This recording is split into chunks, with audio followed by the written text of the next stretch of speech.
नमस्कार।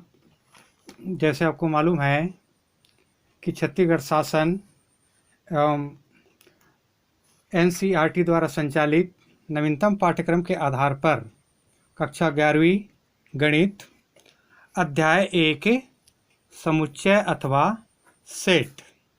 सबसे पहला नंबर, समुच्चय अध्ययन के पूर्व उसकी प्रारंभिक भूमिका क्या है, इंट्रोडक्शन क्या है। तो माना गया है कि जर्मन के गणितज्ञ जॉर्ज वेबर के द्वारा ये समुच्चय का सिद्धांत प्रतिपादित किया गया है। जैसे सामान्य दैनिक जीवन में हम बहुधा देखते हैं कि विशेष प्रकार की बातें हमारे बीच में आती है, जैसे कोई झुंड की बात है, समूह, टीम की हम चर्चा करते हैं।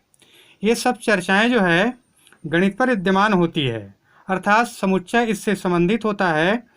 तो समुच्चय की कल्पना जो है गणित की सभी शाखाओं के लिए आधारभूत है। जैसे हम आगे पढ़ेंगे संबंध एवं फलन, ज्यामिति या प्रायिकता सिद्धांत इत्यादि में भी इसका महत्व जो है प्रतिपादित हो चुका है। अब आइए हम देखते हैं कि समुच्चय है क्या चीज़। जैसे हम निम्न समूह के बारे में विचार करते हैं, समुच्चय है एवं समुच्चय का निरूपण। निम्न समूह के बारे में विचार करते हैं, जैसे 10 से कम विषम प्राकृत संख्या। 10 से कम विषम प्राकृत संख्या कौन कौन सा है? 1, 2, 3, 4, 5, 6, 7, 8 और ये 9। या इसी तरह से भारत की नदियाँ, जैसे भारत की नदियाँ कहा जाए तो गंगा, जमुना, सरस्वती या फिर अगला है कावेरी। इस तरह से ये आगे की ओर बढ़ता जाएगा जो भी नदी है। अंग्रेजी वर्णमाला के स्वर को कहा जाए तो ए, ई, आई, ओ और यू। या विभिन्न प्रकार के त्रिभुज, जैसे भुजा के आधार पर कहा जाए तो समबाहु त्रिभुज, विषमबाहु त्रिभुज या समद्विबाहु त्रिभुज। समद्विबाहु त्रिभुज ये त्रिभुज या कोण के आधार पर किया जाए तो समकोण त्रिभुज। उसके बाद में समकोण के बाद में होता है अगला, उसके संपर्क में जो समकोण के अंतर्गत फिर होता है समकोण त्रिभुज, अधिक कोण त्रिभुज, न्यून कोण त्रिभुज। इस तरह के त्रिभुज के विभिन्न प्रकार। अब हमने जो उपयुक्त उदाहरण जो बनाया है, उपयुक्त उदाहरण से स्पष्ट है कि इनमें से प्रत्येक जो है, चाहे 10 से कम प्राकृत संख्या लिया जाए, भारत की नदियाँ कहा जाए, या अंग्रेजी वर्णमाला के स्वर को कहा जाए, या विभिन्न प्रकार के त्रिभुजों को कहा जाए, ये प्रत्येक जो है अपने आप में एक सुपरिभाषित वस्तुओं का संग्रह है। सुपरिभाषित वस्तुओं का संग्रह है, अर्थात निश्चित रूप से इसके बारे में हम कह सकते हैं उसमें वस्तु जो है शामिल है। 10 से कम प्राकृत संख्या कहा जाए तो 1, 2, 3, 4, 5, 6, 7, 8, 9 ये इसमें शामिल है। या अंग्रेजी वर्णमाला के स्वर को कहा जाए तो 5 स्वर होते हैं, ए, ई, आई और यू। तो ये वस्तु इसमें शामिल है। तो इसके आधार पर इसकी डिफिनीशन या परिभाषाएं दी जा सकती है कि सुपरिभाषित वस्तुओं के संग्रह को समुच्चय कहते हैं। समुच्चय को जब भी लिखा जाता है तो अंग्रेजी वर्णमाला के capital letter A, B, C, D या फिर एक्स, वाई और जेड से निरूपित करते हैं। यह समुच्चय के जो सदस्य आएंगे, जैसे अभी मैं बताया कि अंग्रेजी वर्णमाला के स्वर, ये जो आएगा समुच्चय का सदस्य आएगा।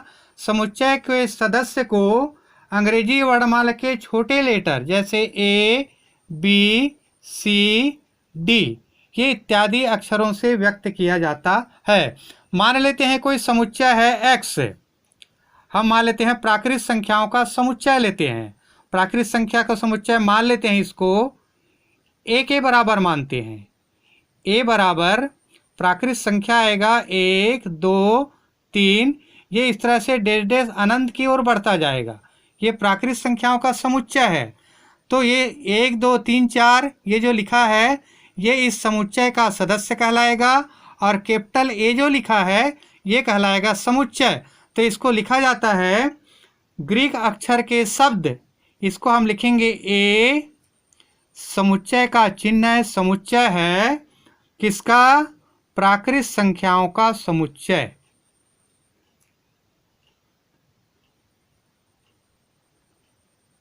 संख्याओं का समुच्चय। परमेय संख्या कौन होता है? जिसे हम P/Q के रूप में लिख सकते हैं, ये परमेय संख्या है। तो जैसे 1/3, 6/7, ऋण 13/9, ये इस तरह की संख्याएं जो है परमेय संख्या हैं। तो ये जो है सब परिभाषित है, तो इसको हम क्या कहेंगे? समुच्चय कहेंगे। परमेय संख्या को जब मान लेते हैं लिखा जाए, तो मान इसको लिखते हैं कैपिटल Q से, तो कैपिटल Q जो है कि जितने भी सदस्य होंगे वो परमेय संख्या का समुच्चय कहलाएगा। या 10 से छोटी सम संख्या मान लेते हैं, इसको B बराबर मानते हैं। 10 से छोटी सम संख्या कौन कौन होगा? 10 से छोटी संख्या होगा 2, 4, 6 और 8। तो इसको समुच्चय के रूप में लिखा जाएगा। तो B जो है समुच्चय है किसके? या B जो है 2, 4, 6 और 8 जो है समुच्चय है किसका? B का। या 10 से छोटी सम संख्याओं का समुच्चय। या प्राकृत संख्या जो 6 का भाजक है, कौन कौन आएगा? 2 और 3।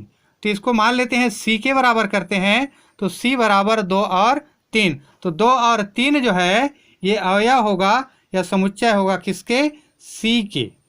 इसी तरह से अब आता है अगला समुच्चयों का निरूपण।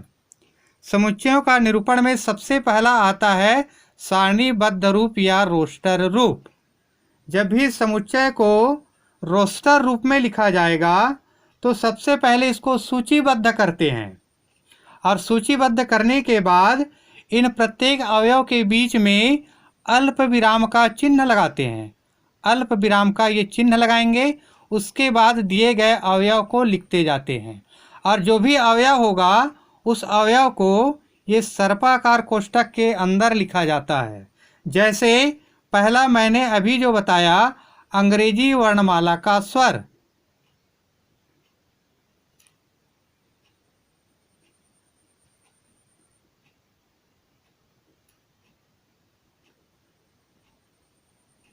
अंग्रेजी वर्णमाला का स्वर, तो हम मान लेते हैं इसको A के बराबर लिखेंगे और सारणीबद्ध रूप में लिखेंगे। तो A बराबर, इसको सर्पाकार कोष्ठक के अंदर लिखा जाएगा। सर्पाकार कोष्ठक के अंदर अंग्रेजी वर्णमाला का स्वर होता है A, फिर अल्प विराम, फिर E, I, O और U।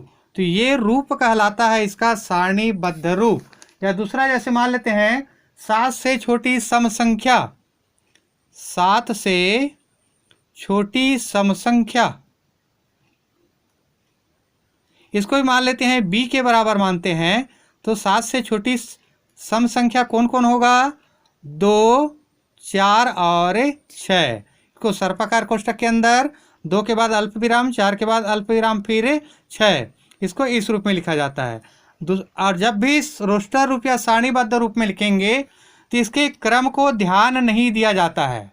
इस क्रम को हम अलग अलग भी लिख सकते हैं। जैसे A बराबर हम उसको अंग्रेजी वर्णमाला को लिखना चाहें तो U को भी पहले लिखा जा सकता है, A को लिखा जा सकता है, फिर E को भी लिखा जा सकता है, O को लिखा जा सकता है, या फिर I को लिखा जा सकता है। क्रम को ध्यान नहीं दिया जाता, बशर्ते एक अंक को केवल एक बार लिखा जाता है। जैसे स्कूल शब्द लिखा है SCHOOL। स्कूल शब्द को आपको सारणीबद्ध या रोस्टर रूप में लिखना है। तो इसको हम मान लेते हैं, माना P के बराबर मानते हैं। तो जब भी लिखेंगे तो पहला S आएगा, C आएगा, H आएगा, उसके बाद केवल O होगा, उसके बाद L। O जो है यहाँ पर 2 बार दिया गया था, इसको केवल एक बार लिखना है। तो ये रूप कहलाता है आपका सारणीबद्ध या रोस्टर रूप। दूसरा होता है समुच्चय निर्माण के रूप में। समुच्चय निर्माण के रूप में लिखते हैं तो जितने भी अवयव होते हैं उस समस्त अवयवों का गुण जो होता है वो समान गुणधर्म होता है। जितने भी अवयव हैं उसका गुणधर्म समान होगा, जो समुच्चय के बाहर उपस्थित नहीं हो सकता। जैसे मैं लिख दिया हूँ A बराबर AEIO और U, AEIO और U। इस पर हम यदि विचार करते हैं तो ए और ई जो है केवल अंग्रेजी वर्णमाला के स्वर ही शामिल हैं, दूसरा इस पर शामिल नहीं है। तो इसको समुच्चय निर्माण के रूप में जब भी लिखा जाएगा तो ए बराबर लिखेंगे, इसके लिए अवयव के रूप में